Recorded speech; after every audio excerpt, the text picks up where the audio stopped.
잠깐 영상 보기에 앞서 구독과 좋아요, 알림 설정까지 부탁드릴게요.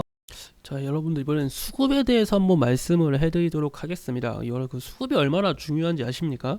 외인 혹은 기관의 매수세가 들어오는 것 조금 더 자세히 말씀드리면은 뭐 연기금도 포함할 수 있고요, 뭐 금투도 포함할 수도 있고 기타 법인도 포함할 수 있을 정도로 그 수급에 대해서 상당히 좀 중요하다고 저는 생각을 하는 편입니다. 이 수급을 좀 왜 중요시하게 생각을 하냐면은 물론 뭐 수급을 안 보시는 분도 계시고 차트만 보시는 분도 계시잖아요. 근데 저는 이 수급을 좀 지켜준다, 주가가 약세가 이어져도 수급이 좀 이어진 종목이라면은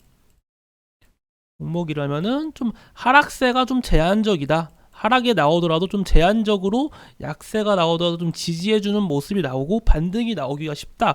자, 제가 라파스라는 종목을 한번 들고 와 보도록 하겠습니다. 라파스가 금일 미국항 여드름 일반 의약품 패치 출시가 임박했다는 소식 속에 강세가 좀 나왔어요. 장중 한 18% 가까운 강세가 나와줬는데, 자, 주가의 움직임을 보시면은 지속적인 약세가 나와줬습니다. 지난 2월 10일 강세 이후 쭉 밀리는 듯한 흐름의 주가의 움직임이 나와줬죠. 하지만 수급을 보시면은 기관의 지속적인 매수세가 이어진 종목입니다. 그 말은 무엇이냐?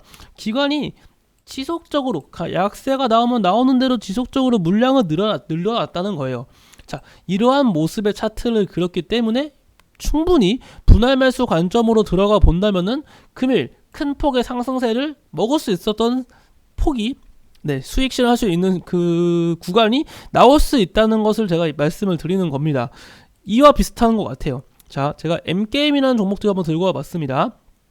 지난 2월 23일 외인과 기관의 동반 매수세 속에 강세가 나와주고 지금도 밀려주고 있잖아요. 밀리는 과정 속에서도 수급이 나쁘진 않아요. 뭐 외인 혹은 기관의 매수세가 이어지고 있다. 이러한 종목들은 다시금 장대 양봉을 동반한 상승세가 나와줄 수 있다라는 겁니다. 이해가 가시죠? 우리는 좀 수급을 좀 눈여겨봐야 된다는 거예요.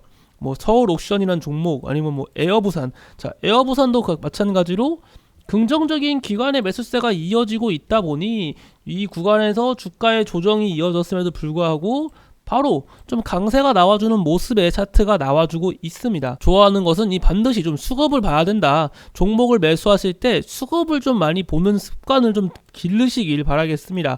수급이 만약에 좀 빠진다, 수급의 이탈이 강하다라고 하는 종목들은 저 개인적으로 매수 자체를 좀 권유드리고 싶지 않아요.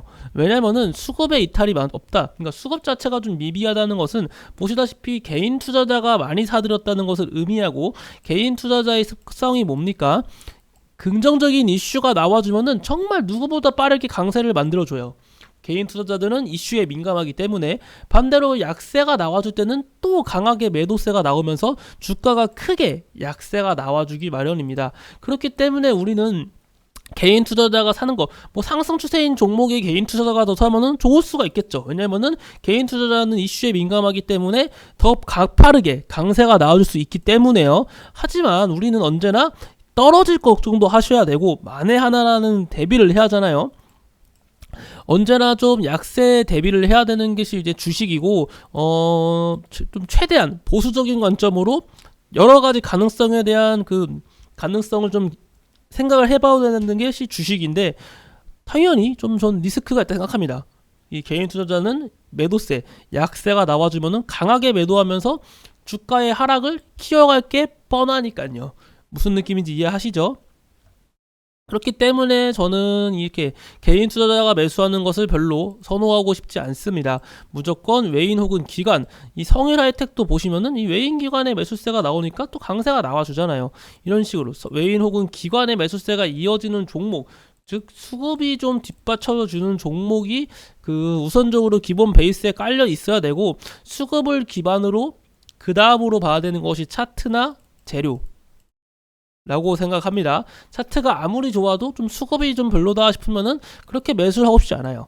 그래서 무조건 좀 수급은 기본적으로 깔고 들어가는 거다라는 것을 여러분들도 반드시 알아뒀으면 좋겠습니다. 생각보다 수급을 보시는 분들이 많이 없어요. 주식을 오래 하신 분들도 수급이 중요한 건 알고 있는데 수급을 많이 보지 않습니다. 왜냐면은 외인하고 기관에 산다고 해서 무조건 오르는 게 아니거든요. 그러다 보니까 이제 처음에는 수급을 보다가 점점 수급을 안 보고 차트에 의존을 합니다. 하지만 그건 틀렸습니다. 우리는 좋으나 싫으나 기본적으로 수급에 관심을 가져야 한다는 걸 제가 한 번 더 여러분들께 강조드리면서, 자, 최근 제가 좀 좋게 보는 테마를 하나 말씀드리자고 하면은 이 원전 관련주입니다. 원전 관련주가 전반적으로 수급이 나쁘지 않아요.